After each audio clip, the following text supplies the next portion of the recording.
आज मैं आप लोगों को एक ऐसे व्यक्ति के बारे में बताने जा रहा हूं जो भारत के लिए लड़ता रहा, लेकिन भारत के सत्तालोलुपी व्यक्तियों ने उसे सांप्रदायिक इस्लामिक देश में मरने के लिए छोड़ दिया। अब्दुल गफ्फार खान का जन्म 6 फरवरी 1890 को पेशावर की घाटी में एक समृद्ध पश्तून परिवार में हुआ था।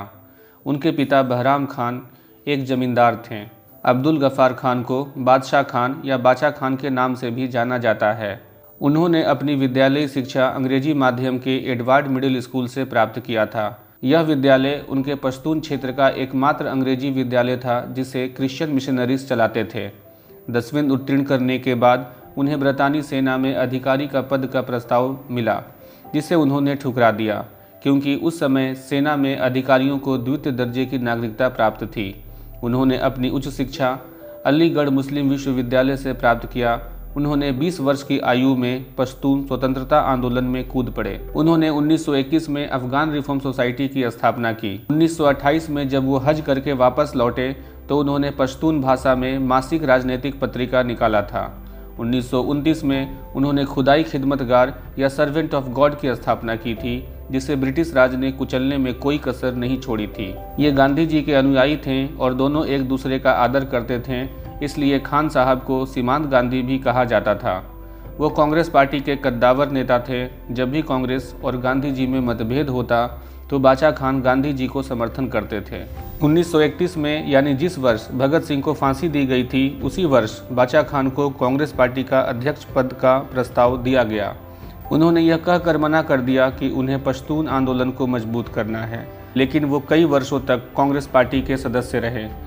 1939 में जब द्वितीय विश्व युद्ध छिड़ा तो कांग्रेस से युद्ध नीति पर मतभेद के कारण उन्होंने कांग्रेस से त्यागपत्र दे दिया। उन्होंने धर्म के आधार पर भारत का विभाजन का पुरजोर विरोध किया था, इसलिए सांप्रदायिक मुसलमान जो भारत को तोड़ना चाहते थे उन्हें अपना शत्रु मानते थे। और जब जिन्ना ने डायरेक्ट एक्शन के तहत हिंदू और दूसरे धर्म के लोगों की हत्या करने का आह्वान किया तो इसमें उनके ऊपर भी आक्रमण हुआ, जिसमें वो गंभीर रूप से घायल हो गए और उन्हें चिकित्सालय में कई दिनों तक रहना पड़ा। बन्नो रिजोल्यूशन के तहत उन्होंने मांग किया कि यदि भारत का विभाजन हुआ तो वो लोग यानी पश्तून पाकिस्तान में नहीं मिलेंगे और एक अलग राष्ट्र अस्तित्व में आएगा जिसका नाम होगा पश्तूनिस्तान। लेकिन अंग्रेज़ों ने उनके इस मांग को अस्वीकार कर दिया। ब्रितानी शासन के विभाजन नीति को जब कांग्रेस ने स्वीकार कर लिया तब बाचा खान को गहरा दुख हुआ। उन्होंने कांग्रेस और गांधी जी के लिए कहा, आप लोगों ने हमें भेड़ियों के हवाले कर दिया है। और फिर उनकी ये बात सच निकली। पाकिस्तान के अस्तित्व में आने के बाद उन्हें बंदी बना लिया गया और फिर उनका कारागार से चोली दामन का संबंध बन गया।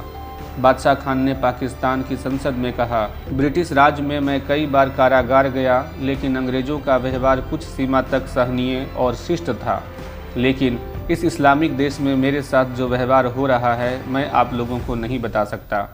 1984 में उन्हें नोबेल पीस प्राइज़ के लिए मनोनीत किया गया था। 1985 में कांग्रेस पार्टी की 100 वर्ष पूरे होने पर वह भारत आए थे। उन्हें Jawaharlal Nehru award for international understanding से सम्मानित किया गया था। 1987 में भारत का सबसे बड़ा सम्मान भारत रत्न उन्हें दिया गया। 1988 में जब उनका निधन हुआ तो उस समय भी वह 97 वर्ष की आयु में अपने ही घर में बंदी थे। पाकिस्तान की इस्लामिक उन्मादी सरकार ने आयु की इस अवस्था में भी उन्हें नहीं छोड़ा। स्वतंत्र पश्तूनिस्तान को पाकिस्तानी सरकार ने रक्तपात से कुचल दिया। पाकिस्तान में उनकी निष्ठा पर सदैव प्रश्न उठता रहा और उनके अखंड भारत का सपना के लिए उन्हें भारी मूल्य चुकाना पड़ा।